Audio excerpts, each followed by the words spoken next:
All right, welcome everybody. My name's E.R. Anderson, and I'm here today with Lane Moore. We're thrilled to be hosting Lane during this pandemic. It's a perfect time to talk about how to be alone.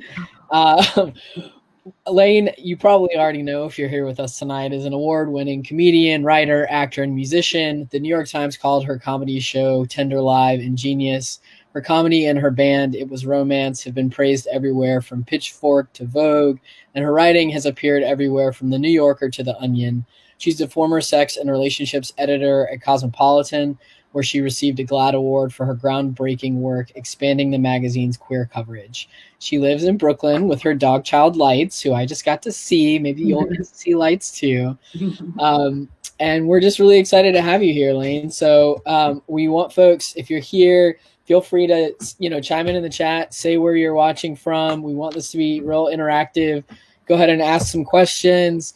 I feel like the sex and relationship editors are generally pretty open folks. So my guess is we can just have a really fun conversation tonight. So really glad to have you here, Lane. I'm gonna pop off and let you do your thing. Thanks for being here. Thank you so much. Yay. Thank you so much for having me. And thank you to everybody who's tuning in right now. I'm really excited to do this.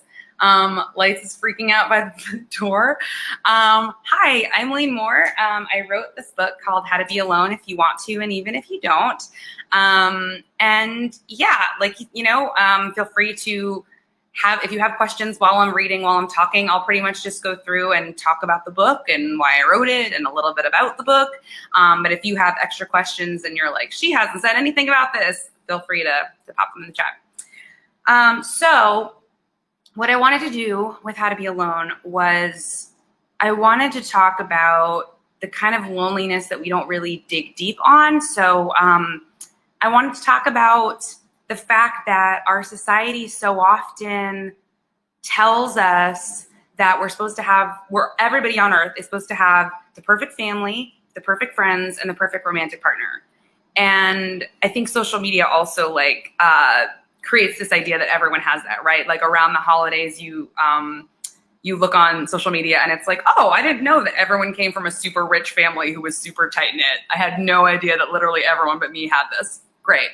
Because there's so much performative stuff that happens in the world where it's like we all feel like we have to make it clear that yeah, I have a squad of friends and I see them every week and we're really close and we do anything for each other. And some people have those, but I think a lot of us have things that are a little bit murkier and we have friends that we don't know if they're really good friends. We don't know if they're really good for us. Sometimes they're not really good for us, or we don't feel that great about them, or we don't feel seen, or we don't feel heard.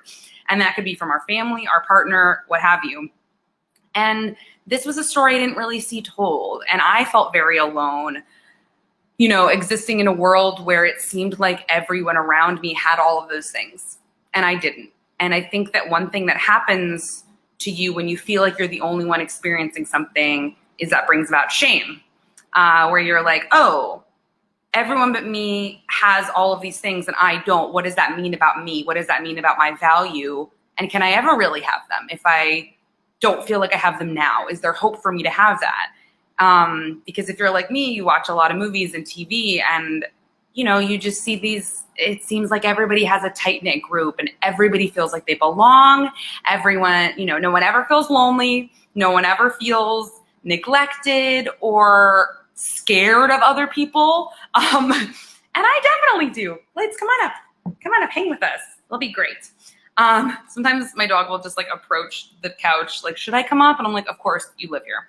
Anyway, and that is a car alarm because I am quarantined in New York City and I hope it goes away. It did. But anyway, so what I wanted to do was How to Be Alone is really told. It's part memoir, it's part self-help, I guess. It's part comedy, part comedic stories. What I wanted to do is I wanted to tell a larger story through my own story. So in the book, I go through what my experience was like growing up, because the way that I see it, the way that I've experienced it, if you want to feel loved, there are a variety of places you're going to look for that. Just as a human being, across the board, a human experience, okay? The first place that you're going to look for love and acceptance is your family, Okay. Now, there are some people who have like, I have found that even the people who are like, my family's amazing, didn't totally get everything they needed. I think that it's almost impossible to have a family who like was able to fulfill every single one of your needs and make you feel super loved and super heard all the time. It's just, it's challenging. Even the best parents can struggle with that. So that's the first place you're going to look. So if you're not getting everything that you need from that, you're going to look for love and acceptance in your friend group. Now, if you, like me, didn't find it there either, you know, which a lot of us don't. Again, you know, we look at, I think of like the movie Mean Girls, right? It's like, you think, oh, if I was inside like the group of popular kids or whatever, I'd feel really seen and loved. And it's like, those people are miserable too. So even those people, you know, we always think that it's like the outcasts or the misfits or the people who were bullied who didn't feel really seen. And not that I'm empathizing with bullies, I am not. But again, it's just interesting.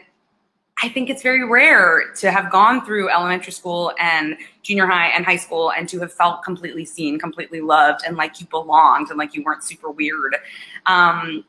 So if you're not getting it at home, you're not getting it from school, the next place you're going to look for it is romantic partnerships.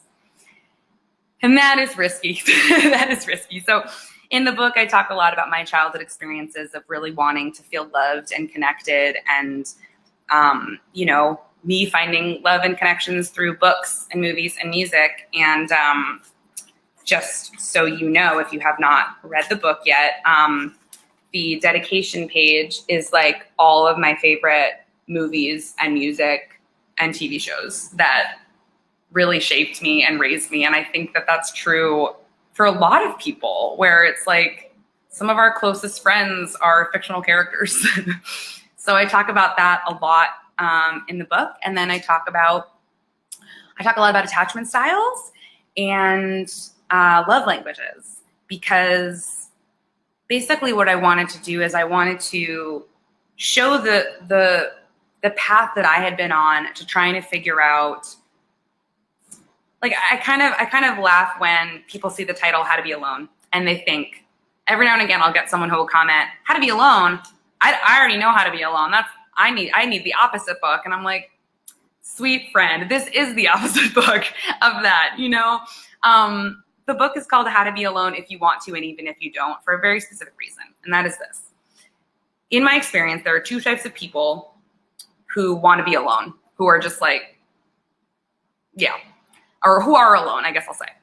There's either people who are like, I want to be by myself. I don't want to get close to too many people. I just don't want to do it. It's been painful for me in the past. There are those people. So that's the if you want to. And then there are people who've been hurt a lot and actually really want to have incredible friendships. They see it out there. They know it exists. And they would love a piece of that. They want to have better relationships with their family members. They want to have better relationships with their friends and with their partners. And it hasn't happened yet. And so I think this book is for both people equally, whether, you know, for whatever reasons you're feeling lonely or alone. And that's, most of us, is the most incredible thing. I thought by putting my story out there, my fear was that people were going to be like, no, I never feel alone ever. Everyone has always loved me perfectly and I've always felt great and safe. And I was really worried that people were going to be like, that's just you. But I've got to tell you, and maybe this won't surprise you if you're watching, it's just that we don't talk about it. There's so many of us who feel really alone, even if we have people around us. And that's what I talk about in the first chapter. You know, I talk about the sticky complexities of when you technically have friends, you might even, you know, technically have loving relatives or whatever it is, but you still feel really alone. You still feel really lonely. And wanting to explore that and what that means, and also wanting to analyze and explore what we tell each other about loneliness, what we tell each other it means when you don't have the right family or you don't have the right friends or you don't have the right partner, because we make it mean something and we make it an estimation of our own value. And especially when you've internalized these thoughts as a child, some of you will know extremely what I'm talking about. You'll carry those things with you. And you will make assumptions about yourself that become like a curse you put on yourself, where you're like, oh, well, this person treated me like this as a child, so that's what I deserve. They were right about me. They know that's what I deserve. And then lo and behold, I don't think I've ever used the word lo and behold in my life, but I love that I did it here. Now we're attracting people who remind us of our parents. Now we're attracting people who remind us of this person who treated us like crap. Now we're, attracting people who make us feel a way that we're used to feeling, whether or not we want to feel better than that. And we know we deserve more, but there's an underlying thing where we just kind of keep attracting the same dynamics. And it's something that, okay, I see a lot of people in the chat are on the same page. So these were things that were huge for me, and they took years and years of like money and therapy and work and pain and struggle. And I just thought, wow, I really have learned so much about this. If I can make somebody's journey through this a little bit easier, like I basically wrote the book that I wish existed. This is a book that I wish that I had found at literally any age. Just in terms of feeling like, one of the biggest things I wanted to do with How to Be Alone is write a book where someone would read it and go, I'm not the only one who thinks like that. I'm not the only one who's felt like that. I'm not the only one who has this but still feels this. I'm not the only one who went through this as a kid or a teenager is going through this now. And you're not. And I didn't have that. I did not have that. So I just kind of took the leap of faith that maybe because I didn't have anybody to look to in that way, maybe my story was the one that people could look to and say, that's me. So, yeah, I'll check periodically in the question thing. If you have questions, let me know. I think there's like an ask a question thing that I can look in. That's cool. But I will read from the book a little bit. And then if you have questions that pop up, let me know. Oh, thank you so much. Yeah, it's extremely a Scream shirt. I am such a big horror movie fan. And I love the movie Scream so much. I think I won't go through and look because it's long, but I'm 90% sure that Scream is in my book dedication. If it's not, I thought about it and I must have just forgotten, but I'm obsessed with Scream. All right, so what I'm going to read from is this chapter is called Am I the Last Hopeless Romantic on Earth? And it starts with a quote from Practical Magic, which if you haven't seen Practical Magic, it's one of my favorite movies and books of all time. Highly recommend it. I tried to open each chapter with a book quote or a movie quote or a song lyric that I felt like really encapsulated the chapter that I was about to go into, because I just think that's a really fun thing when authors do that. And it was a really fun thing for someone like me who, like, I'm a comedian and musician and writer and all these things. And I've been so influenced by all of these different mediums that being able to kind of infuse that. And it kind of ended up being, if you go through the book, it's kind of like I made you a mixtape that goes with the book, which I think is fun. All right. It starts with a quote from Practical Magic. I have this dream of being whole, of not going to sleep each night wanting, but still sometimes when the wind is warm or the crickets sing, I dream of a love that even time will lie down and be still for. I will never be able to do it as good as Sandra Bullock. Can't even try to. If you've seen the movie, you get that. If you don't, you're like, why is she talking about Sandra Bullock? And that's fine. I first started having what most people would consider casual sex without our technically being together, though to be honest, I don't think it ever felt totally casual by any means because I can't pull that off. After the breakup with Everett that I couldn't shake, probably because the breakup seemingly lasted for centuries. From what I'd heard, casual sex would be a good way to shake it. I remember thinking it was really cool that all these people wanted to sleep with me and that we could sleep together, just sex, no strings attached, just like in the movies. And it was the worst. I'd gone from having this relationship with someone I was crazy, stupid in love with, to having mediocre sex with people I hardly knew, hardly cared about, who hardly knew and hardly cared about me. It felt hollow and sad every time. But I kept trying to make myself do this thing I thought I was supposed to do, trying it on for size, even though it never, ever fit me.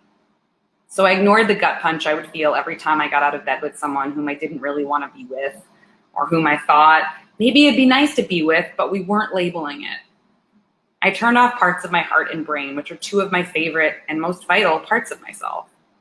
And then one day I was just done pretending I was too cool for it. Maybe it was almost throwing up on a girl I almost slept with whom I didn't care about, to the point where my body physically revolted and caused me to nearly puke on her face. Maybe not. Either way, I just couldn't do it anymore. It no longer seemed worth it to try to be someone I'm not, especially when I love all the things that I am. I love how intensely I love people, especially despite my background. I think it's an incredible gift to meet people you connect with and want to give all of yourself to be able to risk that much of yourself to go all in with someone, because why the hell not? I know it's so much cooler to meet someone at a bar and fuck them in a bathroom stall and never speak to that person again because who cares? And I know people who do that, and I love them to pieces because they're exploring and it's working for them. I just don't want to hook up with some guy or girl whose jokes aren't that funny, who makes me feel like he or she isn't really sure about me, and who won't give me a straight answer about what we are to each other, when that would make me feel a lot better because I'm a human person with feelings. I don't want to respond to someone's stupid half-assed texts that they probably sent me while they're crapping. I don't want to come to your place for a chill hang sesh or hear you call me your friend when we've had our faces on each other's junk. But I had friends telling me, this is what you do. This is what dating is. Stop expecting more. And honestly, I'm just so over people telling me the right way to do things. And let me tell you, people love telling single people the right way to do things. If you've ever been the single friend who complained about how everyone sucks and no one is worth dating, you've had at least one, if not like 400, coupled friends telling you, stop looking. That's when love finds you. And if you're like me, you want to go over to that person's house and knock everything off their shelves for sport. I get what they're saying. They're trying to tell me not to focus on this goal I have to achieve or else my body will explode, and that's solid advice. But telling people who understandably want to find love and happiness that they can find those things only if they erase them from their brain is dumb for so many reasons. Telling yourself not to look for love is like telling yourself not to look for food or air or water or clothes that fit you perfectly. Sure, maybe those things will find you, but since they're all wonderful, you probably want to really put in the effort to find them. But here's the thing. Implementing a strategy on how to find love, even if that strategy is to not look for it, is still looking for it. So now you're off on a quest to let the world know I am not looking for love. And by saying that, I totally am, FYI, which is it's just as much of a plan as making a secret Pinterest board for your future wedding while you're still single. Telling people who actively want to find love that they should stop wanting to find love so that they can find love is like telling a depressed person that they can only be happy once they don't want to be happy. What the hell? It makes zero sense. I'll pause there, but the chapter continues, obviously. And I talk a lot in the book also about the messages that we've been given in movies and TV and all of these things about what love is supposed to mean for us. And understandably, a lot of people grow up pretty mad, because we were told that love was supposed to be one specific way. We were told that we were all supposed to, again, we were all supposed to get, maybe you won't have it as a kid, but when you grow up, you're going to have the perfect friends, you're going to have the perfect partner, and it's just going to be easy. And for so many of us, it's not. It's absolutely not. So, I wanted to speak about this idea that, we tell people that it's going to come really easily to us. And then when someone's frustrated or having a hard time believing that or having a hard time finding it, it sets off on this circle of like, well, what did I do wrong? What have I done wrong? And then you're going to look for evidence of like, maybe you don't deserve it. Maybe you don't get it. Maybe you're not the one who gets it. And all of these things. So, and that's just one element of the book. I just think that there's something very real there. Again, like I said, if you didn't get that in childhood and then you bump up against that a lot in your romantic relationships. And that's why I wanted to explore things like attachment styles and love languages, because so often, if you have a irregular attachment style, and you can read the book to figure out what that is. But if you have anything other than a secure attachment style, I can't tell you the time that it would have saved me to realize that I was attracting people with incompatible attachment styles to me. And you're never going to make those things work unless that person's like deeply in therapy and really wants to make it work, which they almost never do. But yeah. So I see there is a comment. Beautiful. How did you learn about different attachment styles, and what would you tell people who have never heard of them?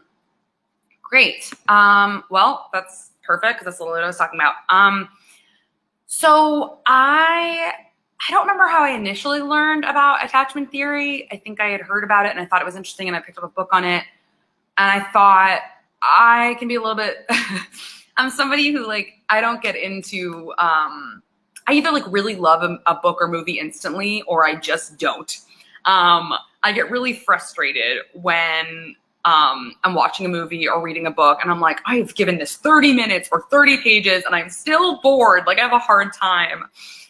So if you have that as well, I've heard from a lot of people who've read the book that the book is very readable and that like immediately gets you in, because I write the way I read, I think. Like I wrote this book wanting to be like, let me like really get into it, really make it just super, super readable and not force people to be patient. Like your lives are precious. Anyway. But I was reading this book about attachment theory and I was like, this is, no offense, but like it was very boring. And I was just like, I want someone to explain this to me. And it's tough because, you know, a lot of the time people who are writing books about attachment theory are psychologists. And so they're coming at it from a very scientific place, which is often very boring if you're me. Or if you don't really, if that kind of, you know, overly academic writing is hard for you to really grasp onto. So I learned about them and then I started applying it to my own relationships, and then started doing some additional reading, additional research, and kind of looking at these different attachment styles. And then really started looking at it and saying, oh, let me look back at my own experience. Let me make it personal. Because I've always been interested in psychology, sociology. So interesting to me. It was like, you know, in school, it was like writing, psychology, sociology. I want to write and I want to know why people do the things that they do. So fascinating to me. So when I started looking back at my own relationships, I was like, oh, at that time I had this attachment style and I went for someone with this attachment style and that's why it didn't work.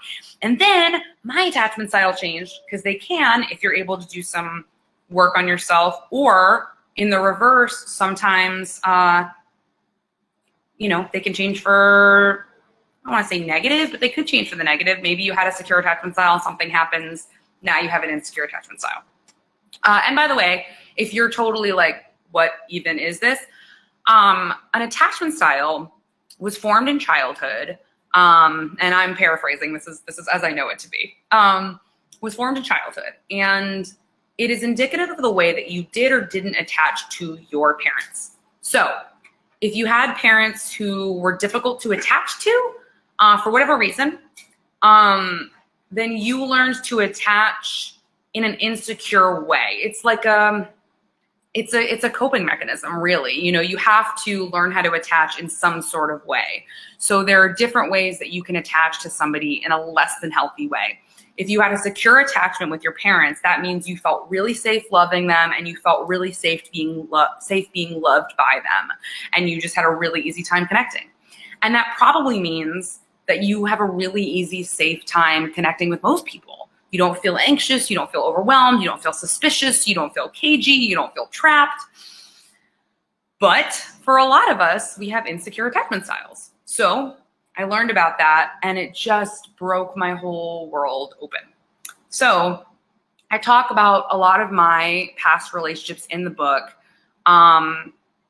as ways to explore dynamics that can happen with attachment styles. So like taking the knowledge that I gained and exploring it in these real situations that, you know, other people are then able to see themselves in and be like, oh my gosh, that is my attachment style. I have the same fears as this person, and just not even realizing that it's this really vital part of you. So I think I answered that. Yes, I did. If you have more questions, feel free to put them in the chat. And I will tell you in the meantime some more about some more about the book. So another thing that I, really wanted to explore, because I had realized that this was very true for me, was that I had often had like recurring themes in my life where I was like, I tend to attract the same type of person over and over again. And wanting to, again, just share what I had learned about that, because it's brutal. You start to think, just kind of trying to get into your subconscious and thinking like, why is it that, because it kind of becomes a self-fulfilling prophecy, right? Like if you were a certain way as a kid, let's say you were a really lonely kid and you never really felt understood. A lot of times as an adult, you'll find yourself attracting people who never really understand you. Again, mind-blowing stuff. It's almost so simple that that's why it's so epic. But, just hearing these things, I think it's so much more valuable to have it explained in someone's personal narrative. And I'm somebody who deeply loves nonfiction, deeply loves memoir, deeply loves people's stories. So, and also, like I said, I'm a comedian. And so I wanted to infuse as much humor into it as I could. So in a lot of ways, it is also really funny essays. So if you're, the one thing when I kind of start talking about all these like heavy, exciting, beautiful, messy things, I don't want people to be like, oh no, that sounds like a really heavy book. It's like, no. Like one of the biggest promises I wanted to make to the reader was that I would be there throughout the whole book with you. I would, like a friend would take you through that. And that's one of my favorite things that people who have reviewed the book or blurbed the book or write me about the book say, is that it feels like you're talking to a really close friend. And that's what I wanted, because I think a lot of times when you talk about kind of challenging or painful subject matter, it can be really overwhelming and really triggering and really serious and painful. And I wanted to infuse it with as many jokes and, personal anecdotes and empathy, really, for you, for me, for all of these things, to kind of act as a balm, not B-O-M-B, B-A-L-M, to act as a soothing balm. Because when you're kind of going through these things, and some people read the book and they have really like, oh my gosh, I've realized all these things. And then some people, maybe they've done that work and they just, it wasn't as challenging or whatever, but I wanted, challenging in a negative way.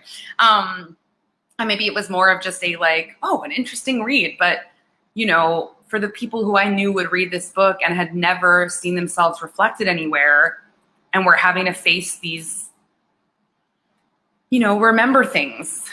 Books can make you remember things that are painful and make you realize things that are painful. Sometimes I've read books where I realized, like, sometimes you read a book and you're like, oh my gosh, that old friend of mine was horrible. I never let myself think that person was bad. Like, I hear that from a lot of people too with like their childhood stuff. A lot of people are like, my childhood was great. I'm like, okay. And then they'll see a movie, they'll read a book, whatever, and some piece will put together and they're like, oh, it wasn't that great. So, I just wanted to give a lot of perspective on those things. I see there is another question. All right. For folks who are living alone during COVID and maybe long before that, what advice do you have for living our best lives? Oh, yeah. I get that question a lot. Makes sense. Timely. So living your best lives, living alone. Okay, yes. So I've lived alone most of my life. And it's funny when I talk about how to be alone now and I talk to different people who are, during the pandemic, and they're like, you must be doing fine because you wrote the book on this. And I'm like, it's funny because it's like very few people are doing fine right now, but I know what they mean. And in some ways I've realized it kind of has prepared me for this, again, not fully, but just that like I was used to being, I was used to isolation. I was used to not seeing my friends all the time. Doesn't mean I want it. Doesn't mean I like it. You know, I was really excited to live a life where I did see my friends, like finally start living a life where I did see my friends a lot and where I, you know, did feel more connected. And so being put back in this, I think in this, I've heard other people talk about this too. I think if you experience isolation a lot in your life, and maybe you're at a point in your life just before the pandemic happened where you were like, you know what? I'm going to be a part of the world. I'm going to go out and I'm going to make friends. I'm going to try to find love. I'm going to, wait, what? I have to say, go back inside now? And it's like, you were just about to go and do that. And then life was like, not yet. And it sucks. But, you know, one of the biggest things that I talk about in the book is I really want to help people learn to become your own best friend, which I know is a little cheesy, but it's extremely real. Like, the fact of the matter is, and I talk about this a lot. I also, I gave a TED talk on this. It's also called How to Be Alone if you want kind of more on that. But I talk about what I'm about to talk about in that TED talk, where even if you've been really lucky, let's say everything changes for you, or let's say you're already in this position, right, where you have the perfect partner, you have the perfect family, you have the perfect friends, okay? Let's say all those things have magically happened or have already happened, okay? People leave, people die, people change, people are separated, you know, and that's not to sound negative or bleak or pessimistic. But what it is to say is that we're always going to be the only ones we can count on. Again, not in a negative way. If you can try to see it in a positive, that you're the one person who you're always going to have. And if you can make yourself someone who you can rely on, and again, that might sound easy, but I don't know about you, but I'm not always someone I can rely on. Even down to little things where, like, you'll tell yourself, like, let's go to the park tomorrow. And you're like, yeah, I really want to go to the park. Yeah, let's go to the park. And then the next day you don't go. And maybe some part of you is kind of pissed because you were promised the park. So, you know, what so many of us have to end up doing is reparenting ourselves. It's just a huge part. And so, you know, and becoming, we talk about it in this cheesy way where it's like, you have to become your own partner before you can have someone else. And it's like, well, yes or no, because some people get those partners and then they develop this. It's not necessarily that, but I do think that it's true that whether or not you have to, that you can learn to reparent yourself. You can learn to become a better friend to you. You can learn to become a better partner to you. And so I talk about that a lot in the book, about kind of leading people through a journey where you don't feel as alone because you have yourself, which is really powerful. And honestly, some of my favorite moments in life and I've had a lot of them during quarantine, where I've just been hanging out by myself. You know, my dog's here and I'm hanging out, and I'll say something to myself. Like, I'll make a joke to myself. You know, I'm one of those people. A lot of us are. We're just like, we're in the room alone and we're like, I'm talking to myself, I'm making jokes to myself. I advocate for that. I think that's totally fine because you're keeping yourself company. I don't think that's a bizarre thing. And almost everybody does it. So the judgment around that, I don't like it. But anyway, but I have moments where, like, I'll be sitting on the couch and I'll watch TV and I'll make a joke to myself and I'll be like, I love hanging out with me. Like, and it's not, you know, we framed all these things as like a kind of narcissism or whatever. And it's like, it's not. Like, we're supposed to like ourselves, because if we can't like ourselves, how the hell can we, you know, I mean, I'm like inadvertently quoting RuPaul. A lot of times, like, so that there's that RuPaul quote that's like, if you can't love yourself, you know, how are you gonna love anybody else? I would argue, in addition to that, if you can't love yourself, how can you accept love from anybody else? That's been more true, as in terms of a quote from me. Because I think it can be very easy to love other people and hate yourself. I think that part, for me, has been very easy. But I think that learning to love yourself, and by that token, learning that you deserve love, that's a thing. Like, because I've experienced a lot of people, and I've been this person who I didn't believe I deserved love, but I was able to love the other person, but I wouldn't let them love me.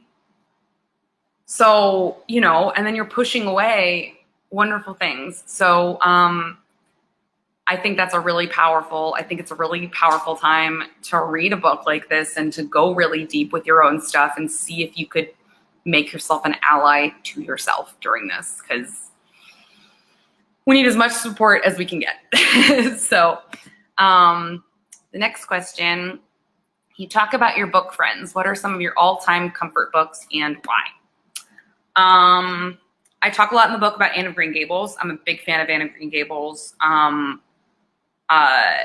even, in the book, I go to Prince Edward Island, which is where Anne of Green Gables is set.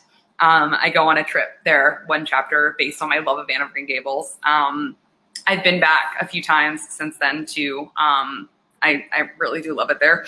I love Anne of Green Gables. I love Matilda. I love Pippi Longstocking. I love Harriet the Spy. Oof.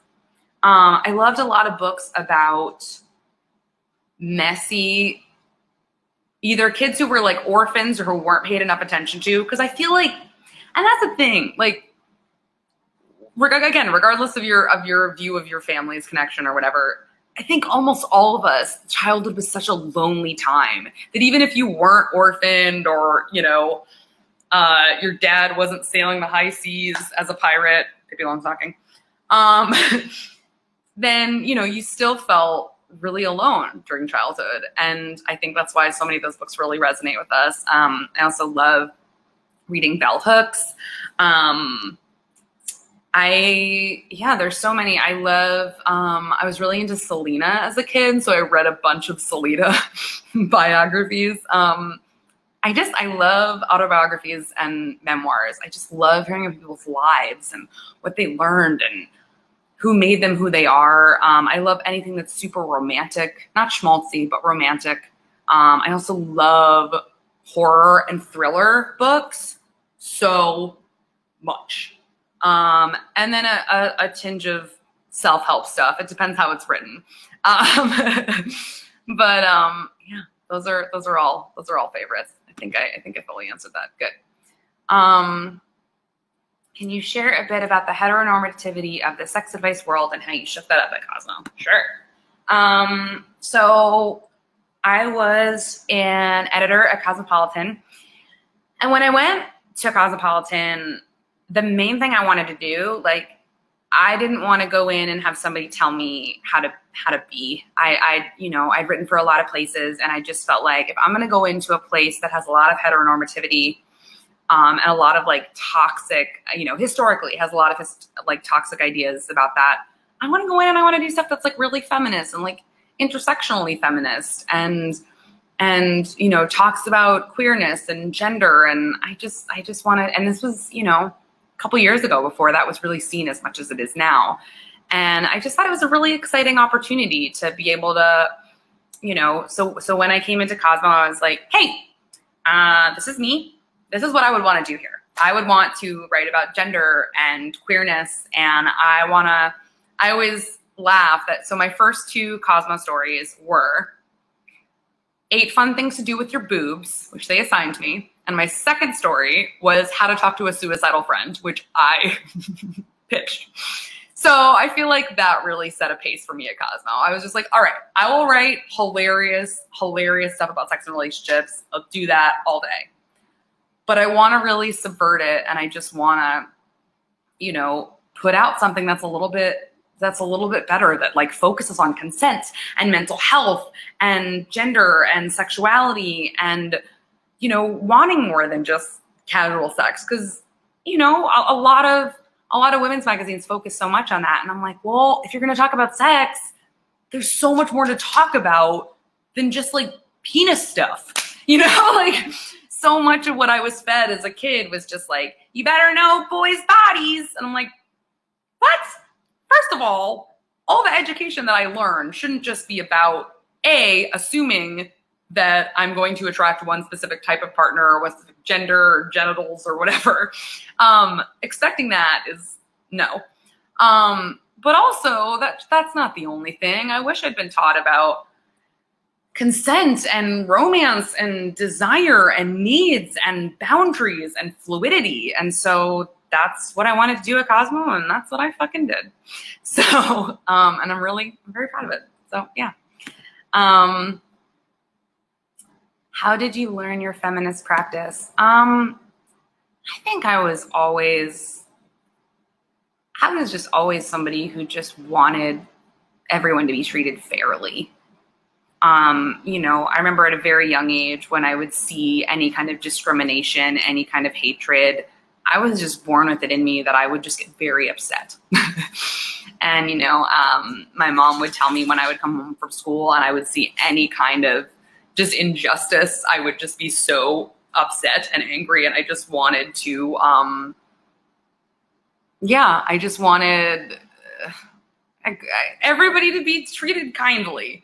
And, you know, I think that that's what that meaning is to me, that, you know, ideally everybody is given the same opportunities, and that, you know, you shouldn't be treated poorly or given less opportunities based on your gender or your race or your sexual orientation. So I think it was just like a basic right and wrong. And then, you know, the more you learn about, come here, come say hi. Yeah.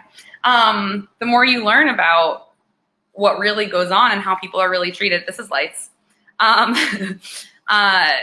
The more, you know, you really want to be active and educate yourself and know even more, because I think, you know, as we're focusing so much, rightly, finally, on anti-racism, and, you know, in 2020, as we're examining all of these things, it's really just education. And the more you educate yourself on where these biases come from, consciously and unconsciously, the more you can rid yourself of them, and then hopefully help others rid themselves of them as well. Because once you liberate yourself, you can liberate others, and it's a beautiful thing. And I don't think that we as people are designed to be separate. I mean, that's a really big part of How to Be Alone, as well as, like, I think in the pandemic, it's really interesting, like how many people are viewing this as like everyone is against it separately. And like, I don't want to wear a mask because this is about my free. And it's like,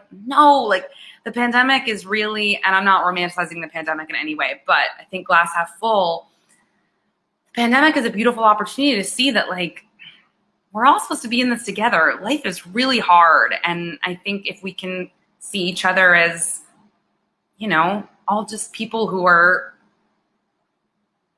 you know, who should be doing our best to make sure everybody's treated well, I think.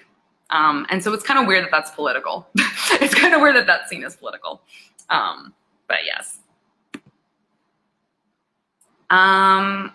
You mentioned, okay, I love horror books. Okay. Someone asked, who are your favorite horror writers? All right. So I can't always remember all the horror books that I love. Sometimes, like, I love so many of them that I can't remember offhand. The one that I'll reference because it's easy for me to remember for multiple reasons. I loved You by Caroline Kepnes, which is now, you know, a Netflix show, but fun story about the book You.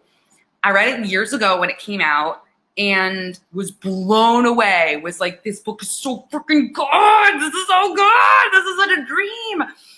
And then years later, Caroline Kepnes ended up blurbing How to Be Alone, and now we're friends, and it's amazing. But even before I knew her, I was just like, this is so good. And when I like first met her and talked to her, I was just like, because eventually I want to write horror. I absolutely do. I love it so much. In quarantine, I just haven't like talked about this yet, but I just wrote a horror short film, and I'm really excited about it because I just deeply love horror. The things that I like in horror, I'm trying to remember, like there's so many books that like I can see their covers and I can't remember what they were called, but oh yeah, I don't want to just like describe a book and you're just like, oh, I don't know that one, but I just read so many. I need to go back and like reread them because I'm big on that, like rereading and rewatching. So yeah, I'm always down for recommendations, but yeah, You is great and the sequel's great and she's writing a third one. Yes, recommend. If anybody has any other questions, feel free to pop them in the chat. Yeah. Trying to think of any of the other things. I also talk about, I guess the last thing that I'll talk about, unless someone has questions, in which case, by all means. And you asked a lot of good questions, so I'm excited. There's a lot of tips in the book that are really good in isolation. Tips on like how to be able to connect with people in passive ways that will feel safe. Because I think for people who have experienced trauma, pain, disappointment, loss, finding the courage to connect with people again can seem really terrifying. And I think even maybe if you haven't had those things, I don't know, I can only speak from my experience, but I think reaching out, I got asked the other day, like on Instagram, someone was like, how do you, like, if you like a friend, how do you turn them into like a best friend or a closer friend? And it's just so funny to me. And I talk about this so much in the book, just this like secret longing I think so many of us have to be closer to people than we are. And it's so much cooler to just like pretend we don't need each other, to pretend we don't need to be that close to our friends, or, that we don't want anything more from our families or any of our connections. And I think most of us do. I think most of us have a deep desire and a deep want to feel seen and loved and connected to the rest of the world. And I know it's true because I won't go too much into it because it's in the book, but I talk about stranger luck, which is in the book, which is when you meet a stranger who just like is incredibly nice to you just right off the bat for seemingly no reason, and you feel super bonded to this total stranger. And even, we're not always perfect at it, but even in this pandemic, when people like in my neighborhood, I'm in New York City, and when the pandemic happened, someone started leaving masks around, like reusable masks, just out of the goodness of their heart, just leaving masks around. And I just was so moved. I maybe will never meet that person, and then there's people in my neighborhood also who've been making these like community fridges where people can put food in there, take it out, whatever they want. And those are the moments when I know, like, people at their core are not heartless. They don't want to be separate. People at their core want to be connected, want to be close to other people. It's just that a bunch of stuff happens throughout our lives that makes us scared and shut down. But I know we all really want that. So, all right. I will do this question. All right. Looking forward to reading your book. Yay. Modern dating seems to be a game of people being too afraid to make the first move while potentially feeling the same about each other. Word. What's your advice? All right. I have a whole chapter on that. Several chapters. A lot of it is like that. Oh, I'm so glad.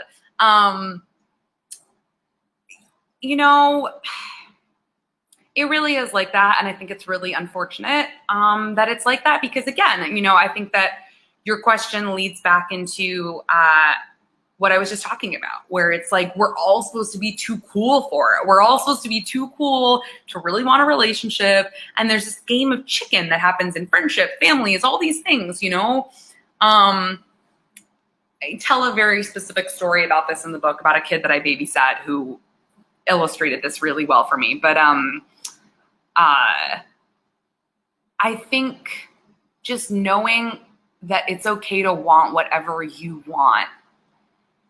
And maybe you'll have to be the brave one. I mean, that's been a huge part of my life where I've realized, I'm so sick of having to be the brave one. I'm so sick of, because once you start being the brave one, you kind of look at people who can't yet, and you're like, why? I'm safe.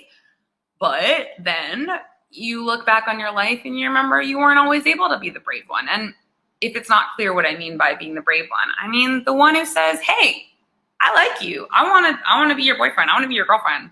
Is that what you want? Or like, hey, I want to just cut this. I have real feelings for you. Or even platonically, if you're just like, hey, I really like you. I'd like to spend more time with you. Would you like that? Would you like to be closer friends with me? Scary, but like you said, if we're all playing chicken, like someone has to do it. And so, I really I recommend being the brave one, because it's amazing how much of our lives we let pass us by because we didn't want to be the brave one and they didn't want to be the brave one. The number of people I have experienced in my life who, like, right before they were moving or something like that, I went up to them and I was like, hey, I know you're like leaving tonight or tomorrow, but I always had a crush on you. And they're like, I always had a crush on you too. And I'm like, no, like, you know, or you move to a different city and you talk to someone who still lives in that city and you're like, you know, I always wish we hung out more. And they're like, me too. Like, you don't know what you're missing. So be the brave one is what I would say. Are there any other questions, or have I answered all of the things for now? And then all that is left is to find all the other answers in the book itself. Who knows? Maybe. I'm comfortable with that if that's the case. Yay, good. I'm glad that was a good answer. Yeah, well, if there are no more questions, then wonderful. Yeah, this was great. Thank you so much. This was so fun. I want to thank everybody in the audience for joining us. There's a little teal button at the middle bottom of your screen where you can click right now and directly buy the book from Karis. We would love for you to buy the book for yourself, but also for all of your friends. I am sure that many people can benefit from this book in your life. There's also a button that's going to pop up. It's a way to help support our work. So if you enjoyed this event, we know folks' money is all over the place right now because of the pandemic, so no stress. This event is totally free, but if you do have money and you want to donate to our nonprofit, we really appreciate you. And we want to thank our partners, the Lola. They co-sponsored. The Lola is a co-working space and sort of incubator space for women here in Atlanta. It's a really cool spot, and they were really excited about this event. So if any of y'all are here tonight from the Lola, thank you for being here. Thank you for co-sponsoring. If you haven't seen the Lola or been to the Lola, go check them out, lola.com. And we got a great slate of events coming up at Karis, so check those out at karisbooksandmore.com. But Lane, do you want to shout out anything that you've got coming up, any shows or any other projects you got going on? Yeah, sure. I was supposed to be in Atlanta on tour, so you know, if you go to my Instagram, you can join my mailing list for whenever this is over. Hopefully, I'll be on tour and I'll be able to come sign some books, and you can come see Tinder Live, and that'll be great. I'm on Instagram and Twitter. I'm at Hello Lane Moore.